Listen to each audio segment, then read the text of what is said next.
We are back again. I'm excited to connect. Yeah, I told you I was busy, and you're like, "Oh, I'm sorry to take your time." No, like I enjoy this time, and I think hopefully the audience enjoys the time that we get to spend together. We have some cool things that we're going to talk about. Some of it's just going to be turned over almost entirely to you because you're like, "Hey, let's talk about this," and I'm going to be like, "Yes, Lisa, let's talk about this." Is there anything new in your world? We'll start with that, and then I can tell kind of what's going on in my life, and then we'll get started. What's going on in your life? Yeah, everything's good over here. We're in New Zealand, middle of winter, so it's freezing cold and depressing and raining and not so great. But in the world of science, there's been a lot happening, Chris, that I've been excited to watch and cover. And today we want to talk a little bit about AI, and we'll be talking about what you've been learning on that sector.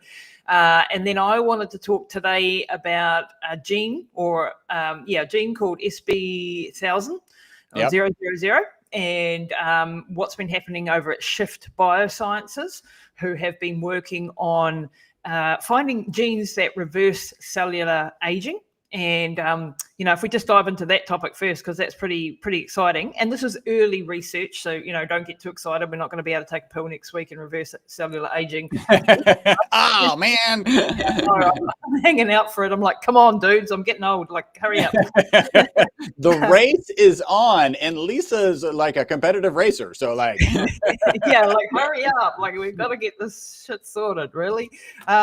So, of course, back in 2006, the Yamanaka factors, the Nobel Prize was given to Professor Yamanaka, who came up with 4 genes, the OCT4, the SOX2, the KLF4, and the MYC, which is, in short, OSKM. And this was for somatic cell reversing the age of the cell back basically to pluripotency. Now, what's pluripotency?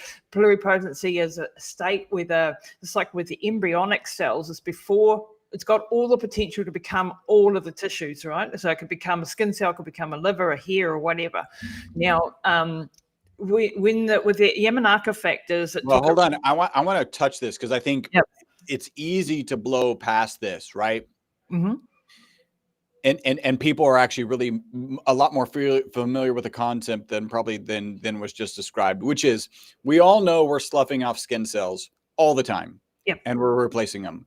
A lot of us are aware that even our muscles are replaced every 3 months. And if you were like me before I kind of started digging into this, I'm like, oh, they just get replaced. Like, or it breaks them down and then rebuilds them. Or like, I don't even really know what's happening. But what is happening is pluripotent cells are coming into that space, right? The dermis, or in the case of muscles, intermuscular. And they're going, oh, I need to be a muscle cell now because I have an empty spot, effectively, right? Because we've reprocessed that muscle cell. Which, by the way, you're much better at doing up to about age 35. And then it becomes a lot harder, which is why you need to eat more protein as you get older, in my opinion. So so you're talking about taking the typical cell, like just random Bob the skin cell, and saying, hey, here, we're going to adjust these factors in you. And now you're going to become one of those pluripotent cells. And if you're a pluripotent cell, we could actually shuffle you off, down off of the muscle and into a kidney that might be damaged, or like the ramifications here are amazing. Yeah. But, and there's a big but, with the Yamanaka factors, there's a risk that when you take it back to pluripotency, you have de-differentiated the cell, right? And then the cell doesn't know what it is, and then it can become cancerous. And that's one of the things that sort of held the whole space up for the last couple of decades, really, is that we don't want to turn on cancer, right? We don't want to do that. So recently, and there are a number of companies working in the space, like in silico at Shift Bioscience. It just came out with a study recently, and it's got a couple of issues, right? It's not yet peer reviewed. It's not yet published. They're using their own aging clock 3, which is a proprietary clock that has not been validated either. So with all of these caveats in place, and it's in vitro, so in the petri dish, basically, not in vivo, and it's not in animal models, and certainly not in human models yet. However, it is pretty exciting. So they're using AI, and they took 1,500 genes that they thought were good candidates for cellular age reversal, knowing building on the research that's gone before. And they took people from the age of 1 to 87. They took their dermal cells and they exposed them to an overexpression of one or the other of these proteins. There's 1,500 that they identified. Now, most of them came up with a 0, didn't do anything for cellular reversal, but a handful did, and some were even more powerful than the Yamanaka factors, and one in particular had a major effect on age reversal, in cellular reprogramming without the cell, and this is the key point, without the cell losing its differentiation. So if it was a skin cell, it didn't go back to the pluripotent stage, right? It only went back partially, a partial reprogramming, and was able to still maintain its identity as a skin cell, but be a younger skin cell. So that's a pretty major finding. And they were able, after 6 weeks of treatment, I believe it was, to actually test it also against other clocks, which are more validated, like methylation clocks and other aging clocks. And it also showed to be an age reversal in these cells. So what this means is for us, like eventually we're going to be able to take a pill or take an injection or take something, and it will reprogram the age of our cells. So Chris and I in our 50s will now be in our 20s, right? That would be fabulous. Is that your goal? What is your exact number? Because and remember, we have a product. It's UTH 29, Youth 29, and I was told by some people that that's the age that all women want to stop aging at. But what's your number? Yeah, I'd agree with that. Somewhere around there, like 27, I'd say. It's a sweet spot for me. You get through that teenage years, and and I would like to have it with the wisdom that I have now, right? I don't want to be as stupid as I was. Reprogram my brain cells. I don't need to be going back. Yeah. I know. We want the youthfulness, but with the experience. And as they say, youth is wasted on the young. It definitely is. So I think somewhere in that sweet spot, 25 to 30 sort of thing would be an ideal thing, right? And then we go and get our cellular reversal program done, and we come back. So that's the dream. That's the fantasy at the moment. It's not there yet, but this is another step in the right direction. And this is sort of, it pays to be across the science, because as soon as this does come on the market, and as soon as I can, afford this, if this comes, I'm off. Yeah. I don't know about you. I'm not waiting around for 30 years of clinical trials either, because we haven't got that long. So, if this comes up, I'm in. I think this also goes over, if we shift now from the SB000 or SB000 gene, and this is, their name for this gene. They've kept everything a little bit secret at the moment as to what it is and why and how. And it's a Cambridge startup. It reprogrammed the age of the human cells by 13.6 years, I forgot to say too, while maintaining the cell's identity and the function. So that brings us back to, early 40s. Yeah.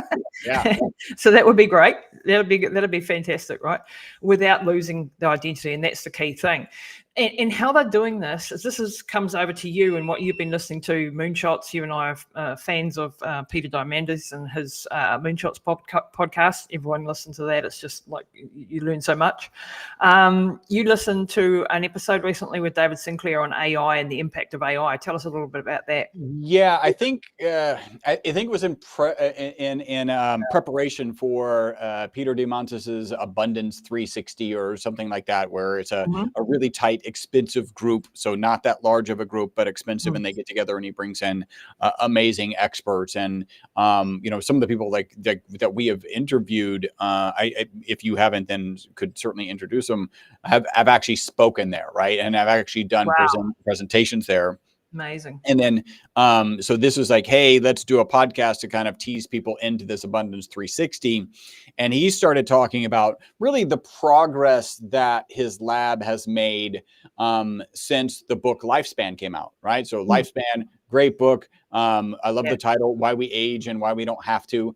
I wish the book that Dr. Matthew Walker wrote about why we sleep also had why we don't have to, right? Because we could get 8 more hours approximately out of every day. That would be nice. Unfortunately, that is not not in the works. Although there's a gene called the Trump gene, I think they call it, where Oh, there is a gene that with you only need 4 hours sleep apparently, and they are working on it. Can we actually put this gene in after the fact? Like interesting. Well, I mean, the short answer, I think, is soon we will be able to put it back in, right? And then, like, I don't have any doubts about that. I don't know if you do. But no. yeah, I think in Dr. Matthew Walker's book, he talks about there's something like 4% of the population, maybe even it's 0.4, like it's super small, that, yeah, don't need as much sleep as other people. So, what a benefit it would be to not need that sleep. Although I really enjoy sleep. I don't nap much anymore, but I really, when the mood calls me, it does feel amazing. So he's talking with David Sinclair. And David Sinclair is kind of like walking through the things that have advanced, and all, but you got to read between the lines on this, because David Sinclair is in charge of a lab at Harvard. By the way, all Harvard funding just got pulled. So yeah, we needed to make a whole bunch of changes. I don't think anybody would really doubt that, and I'm sure a lot of people have complaints about the changes that that Trump is making. Pulling all funding from Harvard sounds like a bad decision, but a lot of his bad decisions have turned out to work out. Here. I mean, I think Harvard's got some problems. Without getting political, I think they needed their they needed a wake-up call, right? Like, so, but let's get funding. And by the way, there is ways you can go fund David Sinclair's, and that was one of the things that they were promoting, David Sinclair's. And you can become, at the 50,000 mark, you could become a friend of Sinclair. So that is out there, and they're true, and that gives you some advantages and access that would be fun, right? That would be really cool. So one of the things that he was talking about. So you mentioned they went through like 15,000 genes, I think it was, 1,500, right? Yep. Well, I believe that David Sinclair is looking at things that will attach to the receptors in different cells, and you can actually look at that from the perspective of from a database and from models, and the number I think was in like the 60,000 range. So not 1,500, but 60,000, and they're coming up with. Not only are they able to look at, hey, does this drug that we know does what we would like it to do actually attach, right? Does it actually get onto that receptor? Yep. But not only that, hey, does this drug that we know does the 3 things that we would like it to do go there? Or can we make a drug that is a combination of 3 things? And then this, like, we're really talking, can we make a chemical that may be a combination of 3 things that we think will have the 3 benefits? And then will it actually attach to that receptor? And AI is allowing them to go through all of this and come up with answers so much faster, which actually goes to, I still love this data point. In 1950, medical information doubled every 50 years. When I started talking about it, which was probably 9 months, maybe even 12 months ago now, at that time, it was saying the number was medical information is doubling every 3 months. And I always made the point, well, that number doesn't even include AI, but also how is AI going to have an impact? So one thing, if you're writing a research paper, AI is clearly helping you write papers. Like if you're using AI, the step 1 is like, help me write, let me write friendlier. I met somebody actually well known in the biohacking industry who was talking about how it was helping him write to his girlfriend, right? So that he could write more compassionately, because, we'll call him a cut and dry person. He's like, it needs to have a little more heart in these messages, right? So that's like step 1. But you don't really save that much time. Like, it's not that hard to write a paper. Right. And we even published recently, so I can attest, mostly because I have a team. but that, that's going to save some time, but you're not saving years and speeding things up.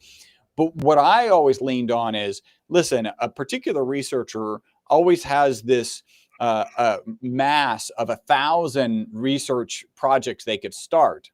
and they can't really do the background analysis, but AI can. And so now AI can go, yeah, these are the 5 of these 1,000 that are more than, and I'm not saying researchers would randomly select from the 1,000, but they just can't process as much information. So now AI is saying, hey, you're going to do 5 experiments. These are the 5 that are most likely to work.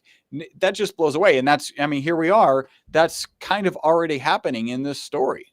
Yeah. And I interviewed Dr. David Furman from Stanford and Buck Institute, and he is the project director of the 1,000 Immunomes project, which I've taken a lot of cues from for my formulation. And he said he can do in his lunch break what he used to take him a year. Yeah, we'll get on to Rejuvenate Pro. We'll get to that here in a second. So he does in his lunch break what it used to take a year. Yeah, it's collapsed the research time because they can now, like, it's accelerating drug discovery. They can go through vast data sets with billions of molecules and, like you say, come up with the best candidates to then take forward, right? Whereas before they'd have to take one and do, like, if you look at Alpha, what's it called? AlphaFold.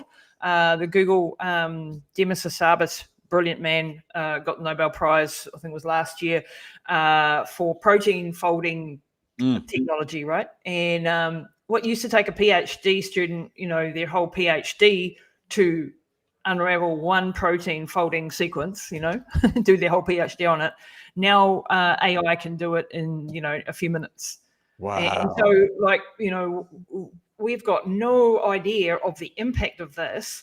And I've been diving deep into the world of AI because I think it's going to, massive disruption coming. If you listen to Peter, you'll know, Diamandis, you'll know, like, it's massive, the disruption that's coming to jobs, to our lives, in a positive and in a negative way. And I think in the in the middle space, there'll be a lot of job disruption, creative disruption. We're creating new technologies that are disrupting whole industries and whole sectors. So it's really important that we embrace understanding the best we can and keeping up with AI and using it every day. And, all these places that, ban their workers or their kids at school from using AI, you're missing the point. Like, you need to be embracing this because this is a part of our world now, and you need to go deep into it and use it to create more powerful work, like more thing. And this is what scientists are doing, of course. So I've got maybe a slightly different perspective or modified perspective. So one, I recently read a paper. It was actually, I'm part owner in a digital marketing agency, and the CEO put a paper out on LinkedIn, which was talking about looking at the negative impact of using AI on actual intelligence, right? On actual thought processes. And then, like, shortly right after I read that, which is, by the way, it's negative, right? Like, what happens, you rapidly get dependent on AI, which is maybe where Elon Musk is a step ahead, so that you can actually tie it into your brain, which sounds horrifying. I would probably sign up a lot earlier than a lot of other people. Like, I just think that way. But right after that, right? So this is saying, hey, when you rely on AI to help you with writing, to help you with whatever, you actually become dumber because you're not exercising that muscle that you needed, that calculation muscle. And I turn right around. We just put our website onto Shopify, right? Lots of technical challenges going. I don't know if you know, I used to be a programmer. So I've got I can do these things. I'm not fast at it anymore because I just don't play with it regularly. And so I type into AI. Chris, what have you not done? I haven't been to space. Like, we could there's a bunch of stuff, but so I had to get back into programming just to expedite some things. Sometimes it's faster if you do it yourself. Often it's usually not faster. And in fact, in this particular case, we needed to do some tweak. I certainly would have been faster, but I'm like, hey, let me try AI. And actually, my son was coming to the office. He's 15. He, as all 15-year-olds, he's pretty good with computers, but I'm trying to provide some guidance and some whatever. And we're literally going like, hey, AI, make a form that looks like this and has this and the button color's this. And then it does it, right? And now Yeah. you've got a functioning web page, Oh, yeah. right? My hubby's But been doing then, it for my Shopify. It's right, so insane. then you're, and this is down to the core of like actual HTML and JavaScript coding, right? And then I'm like, well, the button's too big. And so instead of using my brain and going in and looking at the code and finding the very specific number and tweaking it, which actually ultimately, if I knew how to do that, would be faster, I'm just like, make, AI, do that That's same the form, wrong but way. make it a little bigger or a little smaller or whatever. And it does it, and does a pretty good job. And I'm like, oh my God, I have always been the person who will spend the extra 20 minutes to make the next time faster, right? Like, so figure out how to code in Excel so that when I need a spreadsheet later, right? Can I do the math on my fingers on a calculator? Great. But if I can figure out how to do it in Excel the next time I do it, and the next time I might have a similar project. But this, like, it stopped that. And so I have some fears. And if you go back to how you typically learn math, you typically learn math by doing a bunch of problems, right, with the kind of rote process, and then learning the theory. Mhm. And my concern is if we do lean on AI too much, the thought processes go away. And so, Yeah. Yeah, I'd push back a little bit on that. I think, there's a core of what you're saying is correct, right? And I think we need to. It's like with the calculator at school, right? When I was young, which is a long time ago, and we didn't get calculators until I was about 10, and so. But did we become dumber because of the calculator? Like, I did probably. You are more reliant. I use the calculator instead of doing the math in my head, right? That I used to do as a 7-year-old or 8-year-old. But I think it actually challenges you to think differently and think outside of the box, and makes you much more impactful. So I'll give you an example. I've just developed an app that looks at your immune age, right? Or your immune health status, I should say. And it's looking at different scientifically validated ratios, like your neutrophil to lymphocyte ratio, and your lymphocyte to monocyte, and your platelet to lymphocyte ratio, and your PIV and SII, and all these ratios that you get in a standard blood test. And this has always been a pet peeve of mine. You get a blood test and it's got all this credible information in it, and you're not given that information. All they go is you're in range for each of those. When we look at the ratios between that, it gives us detailed information about exactly what's going on in your immune system. And I developed this because I, got Rejuvenate Pro, and our whole thing is immunosenescence and going after immunosenescence. Yeah. And I wanted to prove that our product worked. That was my initial reason for developing this app. Now, I'm not a programmer, and so I would not have been able to do that previously. Now I can, because of AI. And I can get it to a point. I still need to get developers involved at the point I'm at right now to do the finessing of it, right? And stabilizing it and all that sort of jazz. But this is a way of increasing your creative intelligence. It's like, how do you look at problems? How do you use this new tool, AI, which is multimodal, goes right across all aspects of your life, and makes you much more effective. And it's challenging my brain. Like, I don't think I'm atrophying because I'm not using it to write an email better. I'm using it to do detailed reports. I'm doing detailed, deep research. It's cutting that research time in to a 10th, or more, because I can get all the reference papers for this particular ratio that I'm looking at, and I can, rather than going to PubMed and searching through thousands of things, right, I can get the AI to help me in things like this. Or if you're looking at financial or macro, which I do a lot of as well, then you start to have a different way of pulling information out of different LLMs, right? So I use all of the LLMs all the day, for different purposes. And I'm trying to, keep up with which ones are changing, which ones are developing. And I get specific knowledge that I use, like Perplexity for versus a ChatGPT versus a Grok versus Gemini or whatever, for different reasons. And I think when you approach it from this is just going to exponentialize, if that's a word, my ability to impact the world, I don't think it's making me dumber. I think it's making me more able to do the things that I could not have done before and have a big impact. And so I think it could make you lazier, to your point, if you're that way inclined. Yeah. or it can make you go, Well, I think what it's doing is it's giving you access to a cost-effective, extremely cost-effective expert. Yes. Right? Or Like that's what it's really expert. doing. So your eyes and experts, I've always felt like, are the things that provide input and then you make a decision on. Like even if it's not your expertise, you want the input from experts because they've got unique insights, but you as the the lead in the experiment or the lead in the business or at your household, you want inputs about your AC that might be going bad. And then you are the expert of that project or are the leader of the project and make a decision on those inputs. And what you're describing is, now I have access to experts, so I'm actually able to. In this case, you've democratized the experts, and so now you can actually exercise that. No, I think that's fantastic. And I do have some concerns just from my own experiences. Like I could have. In the old days, I would have pushed myself to figure it out and whatever. It's also not an effective use of my time anymore. Exactly. And so I cheated. Exactly. So but it's yeah, not cheating. It's being wise with your time because you have a mission on and you've got too many things on. You're not your 20-year-old self that had time to go and learn the coding for a specific thing or whatever. You're the CEO of a big, things and have multiple businesses. So you have to be efficient.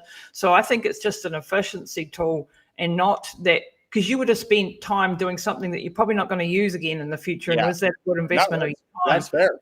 Yeah. So I think it's exciting and we've got to embrace it and adapt it to each one of our needs. But I think ignoring it, I mean, I wrote a paper, a column for our national paper here about a decade ago or 89 years ago. And I just said, universities are dead. Like universities are dead. And this was way before AI. I said the future of learning is not in universities, and I truly believe that for most professions, not all professions, but for most professions, you are better off getting real-time information. You have to be a learner. You have to be curious. You have to be self-driven. You have to, but you can teach yourself anything now. Like you can listen to the top David Sinclair. I can learn from David Sinclair. I mean, I cannot go to Harvard University and learn from him as a student, but I can learn from him via the internet, right? I can do that and I think this is democratizing access to information and, intelligence. The cost of intelligence is going to zero. They talk about helicopter money and this is helicopter intelligence. Like we are just dropping intelligence all around the planet. So the kid in the poorest nation on the earth in the corner who's got a cell phone can access. And that is amazing, the potential that's going to unlock for those people that are, whether it's, the access to the knowledge so that they can empower themselves to get out of their situation. And I think that's fabulous. I think there's a lot of downsides to AI, and I'm terrified about the, AI and the ASI coming, and God knows what that means. What I like to say is I would like to be one of the first to welcome our computer overlords. I just read a book by Dr. Federico Fagan. And he was the father or grandfather of AI, like 1970s, in his 80s now. And he's written a book called Irreducible. And that really put my mind at ease in a lot of ways. Very complex quantum science book. Like a lot was over my pay grade, to be fair. But it gave me, because, this is an existential question. Is AI and is this new intelligence going to be our overlords? Is this God? It's got godlike knowledge, and will have godlike knowledge when, especially with ASI coming. Is this AI got its own consciousness and its own identity? And these are, questions we never had to ask ourselves because we were always the apex predator, right? We were the top of the, food chain. This book says we are, we have, and he goes into a little bit into the spiritual side of it as well, from the lens of quantum physics, though, which is a really interesting combo, right? And that we have consciousness in a way that computers will never have it, with zeros and ones. That there is an essence, a soul, if you like, to our beings that cannot be replicated by a computer, and that remains our thing. I mean, I'm butchering it because it's an absolutely in-depth book on that. But it put my mind at ease that it doesn't put my mind at ease as far as the destructive potential of AGI and ASI because of the weaponry that it can, it could wipe us out. Yeah. But has it got consciousness? Has it got a soul? Don't think so. Not from after reading that book. So yeah, go and read Irreducible. Like, it's next level book. I mean, just about reading books, right? Like, if you go, like, a lot of the books I'm now like using AI to talk to me about the book. Yeah. And I get a different insight to when I actually read it. It's something, both are good. Both are good ways of ingesting knowledge. But when I talk to AI and use voice, like, you have to have a conversation with it. I really highly recommend everybody go and do that. Start talking to AI and start talking to the computer, because you have a two-way, because you can pull out of the book the themes that are important then for you, right? And that's quite powerful. And it's again a contraction of the time that I need to invest. Like, for you, like, you're interviewing people and scientists constantly, you could have a synopsis of their book. Oh, I do. Yeah, no, I use AI 100%, right? It creates a nice little bio. They usually give me one. It creates, 5 questions that you would ask in general, and then 5 questions that I would ask about their particular area of expertise. And I'll be honest, and this may just be, I try not to use those, but not from the context that they're not good, but the context of, because I spend about 2 hours preparing for an interview, right? And I really don't even start writing any of the questions I think I'm going to ask, or even their bio, until I've spent probably 40 minutes, maybe listening to an interview, digging in, what is their LinkedIn, what's their education history, what's their business history, all of that stuff. So I kind of try and get a picture of them, and then I start typing out questions and start typing out the intro. And I'm so excited. So one thing, I just want to share this. I'm interviewing Dr. Gundry, Dr. Stephen Gundry, tomorrow. This is my second interview with him. It's about his book, Gut Check. Gut Check we did last time. It is about the gut-brain paradox, I think is what it is, the gut-brain paradox. So I'm excited about that. And we were supposed to talk about this. You hinted about your Rejuvenate Pro. I spoke with some of the team that you worked with this week. Actually, thank you for the introduction. So talk to me about, like, what do we got? What am I holding here? It's open, but I haven't taken any, and I'm not afraid. It's probably true that you're going to tell me what's going on here. And I'll be taking it before we finish the show. Yes. What is Rejuvenate Pro? What do we got in here? So Rejuvenate Pro is going after immunosenescence, right? So so Dr. Elizabeth Youth, I think you talked to her team this week. She's one of my mentors, teachers, friend, my mum's physician, and she's also the chief scientific advisor for Avum Labs, which is my biotech company. And I was like, I need something to save my mum and her aging immune system, because we were fighting with brain cancer. She's had aneurysm, strokes, you name it. She's been through it and done it. And at the core, after studying Dr. David Furman's work in the 1000 Immunomes Project, right, that the aging of the immune system is at the basis of all the 12 hallmarks of aging, right? Instead of going after a whack-a-mole approach and looking at just, looking at each of the hallmarks of aging and trying to put supplements in that way to whack-a-mole approach, because, the 12 hallmarks of aging, there's quite a lot. Underlying that is a dysfunction in the immune system affecting all 12 hallmarks of aging. So Rejuvenate Pro, we've got 4 ingredients that we've identified as being very, very powerful ingredients. Number 1 is a extract of colostrum. Colostrum, the first food from mammals, right? Yep. And this is for the want of a better description, it's a colostrum on steroids, right? It's not on steroids, but it's a much more powerful extract of colostrum. So it's taken out all of the fat, most of the lactose. There's a tiny bit of lactose left in it, but it doesn't cause anybody with lactose intolerance issues, by the way, because it's immune modulatory. And what colostrum does, it has transfer factors, it has immunoglobulins, it has IGF-1, the growth factors, it has it has lactoferrin, right? And lactoferrin is one of the most powerful molecules that I've ever come across. Like the list of things that lactoferrin does is longer than your arm. I mean, there is biannual conferences on lactoferrin for the last 30 years. That's how much you could talk about lactoferrin, right? Yeah. Lactoferrin is also in a second ingredient, which we have called immune defense proteins. And lactoferrin sequesters iron. So it takes the iron, because we all need iron, but we don't need too much of it. Iron can feed cancer, it can feed viruses, it can feed pathogens. We want the iron for carrying our oxygen and, you know, all the things that we need in the body, but we don't want it just going up too much, right? So that's one of the positive things that it does. Now, Rejuvenate Pro, so has the cholesterol extract called Immunel, right?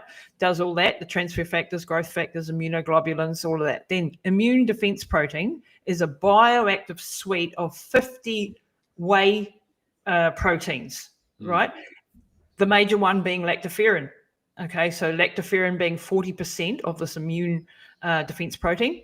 And the difference of the two, you might think, well, they're the same, aren't they? No, one's colostrum and one's from a whey extract. They have some similarities. They have some overlap with the lactoferrin, but in other ways, they're very different. This helps with leaky gut. The transepithelial electrical resistance is improved. So we've got clinical studies to show, there's 15 years with clinical studies behind these two of the ingredients to show that leaky gut goes down, your zonulin levels go down.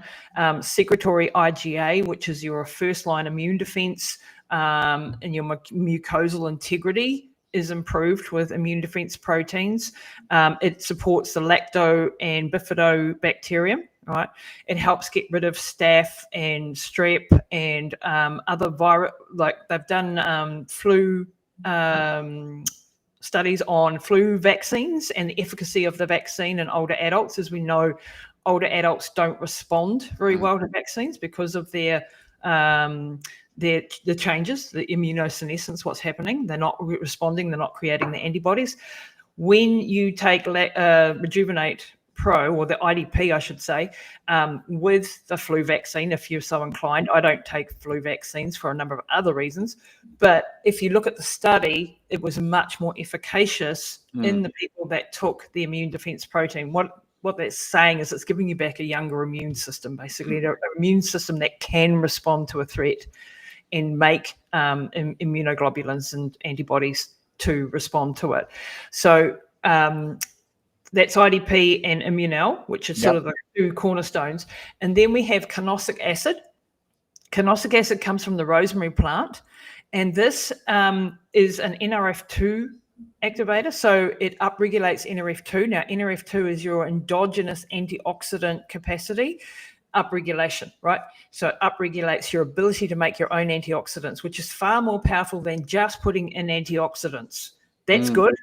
But when you upregulate the NRF2, your own body starts to make its own machinery to make its own antioxidants, which is apparently, you know, thousands of times more powerful than just putting in single antioxidants without disrupting the signaling. So when you have an antioxidant and it can, like, we want a certain amount of oxidative stress in order to tell the body to make more muscle. So if I go to the gym and I do a hard workout and I rip muscles and I tear them and have micro tears, I want that oxidative stress that I've caused, because that's signaling to the cells to make themselves stronger, make more muscle fibers, you know, carry more oxygen, make more ATP, whatever the case may be. And that's why training makes you fitter. But in the day after the training, you don't feel fitter. You feel worse, right? You feel sore. You've got sore muscles. You've got things, so on. So we want a certain amount of signaling. So we don't want to wipe out our oxidative stress completely. But as we age, we get more oxidative stress going on. And so we want to upregulate this NRF2 pathway. So carnosic acid does that. And then going back to Dr. David Furman and the 1000 Immunomes Project, that was the largest human immunology study in the history of mankind, 1,000 people over 15 years. And they followed their immune systems and looked at a whole lot of proteins in the blood that showed how well the immune system was doing. And they're actually bringing in a clock to the to the market. It's actually in America now. For the iAge clock. Very powerful way of identifying what's going on in your immune system. Now, one of the proteins they identified, the key one, was something called CXCL9. And we were looking for things to lower this, because when this gets too high, very bad, not good for your cardiovascular system, not good for your immune system. Carnosic acid is one of the only things that has been shown to reverse CXCL9. So it's also lowering interleukin 6 and interleukin 1 beta and NF kappa B and TNF alpha, which are all the inflammatory cytokines, but it's also lowering the CXCL9. So we've got that in there. Then we've got kawakawa, which is a native plant of the New Zealand. So it's a Maori indigenous herb that's been used for centuries. This hasn't got as much clinical research. It's ongoing at the moment, but it's got centuries of use for gut health, for COX-2 inhibition, which is like for pain, right? For lowering pain. Very beneficial for the digestive tract. It also lowers all those inflammatory aging cytokines. And what the 1000 Immunomes project really showed was that systemic chronic inflammation or inflammaging is that the cause of the immune dysregulation, if you like. Right. So if we want to go, so immune system and inflammaging go hand in hand. And as we get older, we get more of these inflammatory cytokines like the IL-6 and the IL-1 beta and so on. So we want to lower those as we go. So Rejuvenate as a package, like with all of these 4 ingredients, really well-studied ingredients, got a lot of history behind them, is very powerful. And you can follow the markers. So with the immune system calculator that I'm bringing to market hopefully soon, that will show you, you should see an improvement in things like your lymphocyte count, which go down with age. You should see a modulation in your immune system. If you were to do a microbiome, you'd probably see your zonulin levels go down, your secretory IgA stabilize, and so on and so forth. So really, really powerful. And it's taken 2 years of formulation work to get this together, and all the studies. Now, the studies that we want to do in future on this are the 4 synergistically together, right? And that's still to come. But it's very powerful. And I know, like my own, just N of 1, my lymphocyte count was very poor, and it's now in a really good level. So my immune system is much, much better. Same with my mother. She had a lymphocyte count down at 0.2 last, like she's been through so much with cancer and sepsis and everything else. Hers immediately when I put in Rejuvenate, it got up over 1.3, which is a really good level for an 83-year-old with her history, believe me. Wow. So it's pretty powerful. And your immune system is, as I said, at the core of aging, at the basis. So that's what we hit first with our first formulation. Well, very smart. So now I will start taking this. And you take one, it says one, you can take up to 3, but it says 1 per day. Yeah, 1 to 3 a day. You can go up to 4 in a acute scenario. Say you're dealing with COVID or some virus or whatever, flu or whatever. You could go for 4, but 1 for maintenance, 2 to 3 if you're dealing with any sort of ongoing long, viral infections or anything that's not going right. Or if you're older, you might want to go to the 2 or the 3 level. Okay. The only contraindications are for people. Carnosic acid at very high doses has a very mild blood thinning effect. So if you're on warfarin or something, a blood thinner, but only at very high doses, and this is at a very low dose, so there's no real risk there. We do say don't take it if you're pregnant, and not for little kids either. We're bringing in another product to market hopefully soon that will just have the Immunel and the IDP in it, and that will be safe for even little kids and pregnant women as well. So yeah, pretty powerful combination. But yeah, man, that's awesome. I wish we had covered that last time that we got together.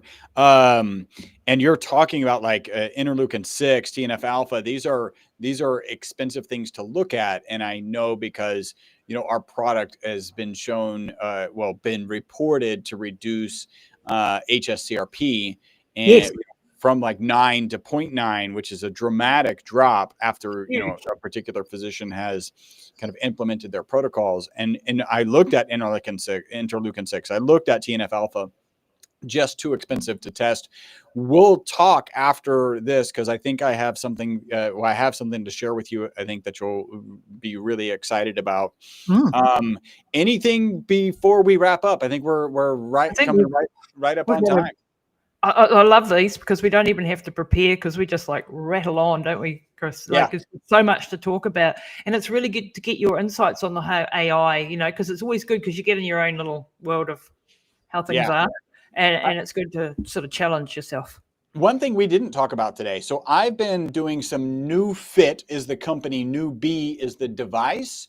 I've been having some calf like tightness, super tight, whatever.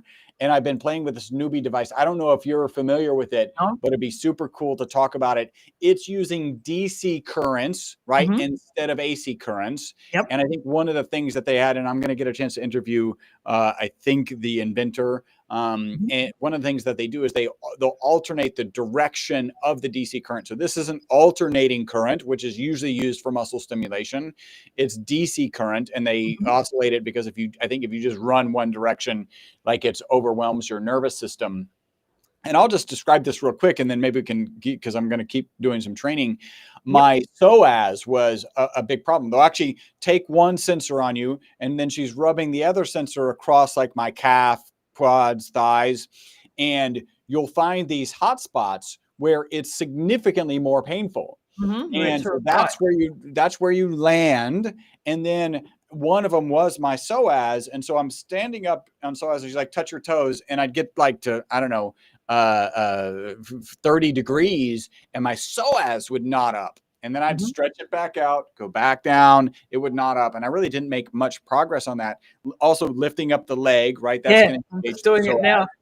And so you're doing these things and it's knotting up. And the concept is spectacular, which is your nervous system is defensive, right? A lot of people, I'm sure you know, if you're under anesthesia, you have basically infinite flexibility. The reason you're not flexible is because of what's in your head and your neuromuscular restrictions, not because your muscles actually can't stretch that far, right? And what that is your body protecting itself.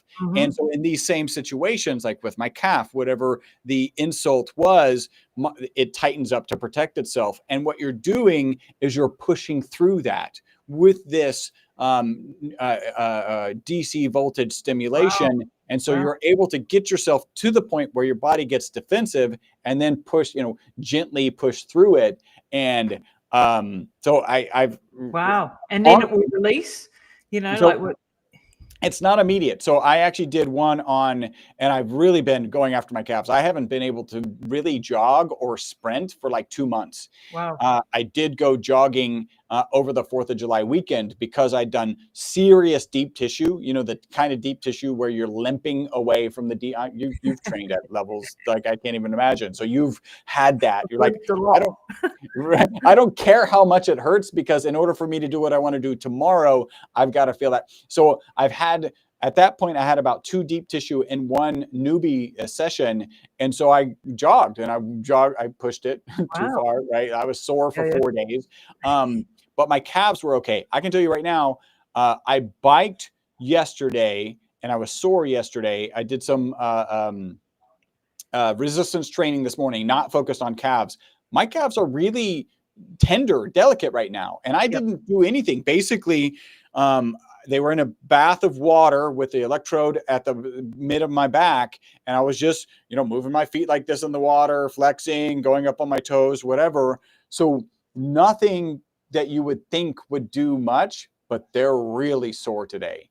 And I don't think that's from engagement. I think that's from release. Like they're the same kind of sore that you get from deep tissue massage, right? When you get that deep tissue massage, the muscles have relaxed, and then you walk away and it takes 2 days to heal from that.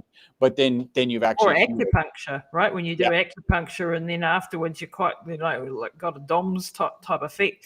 I tell you what, I had a struggle with Achilles injuries, I wore a pair of running shoes too long and ended up, really stuffing up my Achilles. And I did a lot of red light, did a lot of, hyperbaric and things. But the thing that really took me over the line was PMF. So yeah, maybe have a go at that too, like that within, because I'd been struggling with it. And of course I never stopped running because just, I don't, no matter how much pain I'm in, I keep going because I'm stupid. PMF actually fixed it within a couple of maybe 3 weeks. Took 3 weeks of daily use of PMF, and bang, it was gone. And it had been something that I've been fighting with for 2 years. Okay.